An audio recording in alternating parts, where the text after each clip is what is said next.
Licence எடுத்துட்டு, registration பண்ணிட்டு, அந்த ப்ரமோஷன் அந்த கவுன்சில் மெம்பர் ஆயிட்டு, துறைமுக பதிவு பண்ணிட்டு, ப்ராடக்ட்டுக்காக நெறைய மெனக்கெட்டுட்டு, அங்க இங்கன்னு சாம்பிள குடுத்துட்டு, எல்லாம் முடிச்சுட்டு, கடைசியா எக்ஸ்போர்ட் எனக்கு ஆகாது போலன்னு எப்ப?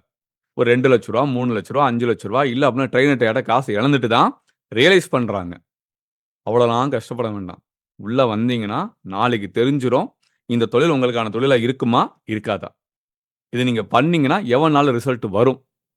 இது உண்மையிலேயே உங்களுக்கு இப்ப இறங்கி பண்ணக்கூடிய வியாபாரமா இருக்குமா? இல்ல இத இப்பதைக்கு லைட்டா ஆர்&டி பண்ணிட்டே இருப்போம்.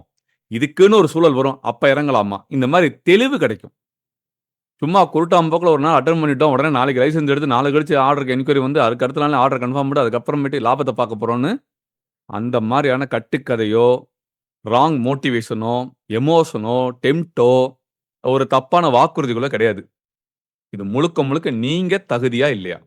இது உங்களுக்கான வியாபாரம் இருக்குமா? இருக்காதா? இது லாபகரமா அமையுமா? அமையாதா? இது நீங்க இப்ப பண்ணலாமா? அப்புறம் பண்ணலாமா? இந்த மாரி ரொம்ப ரொம்ப ரொம்ப தெளிவு கொடுக்கக்கூடிய ஒரு செஷனா இருக்கும்.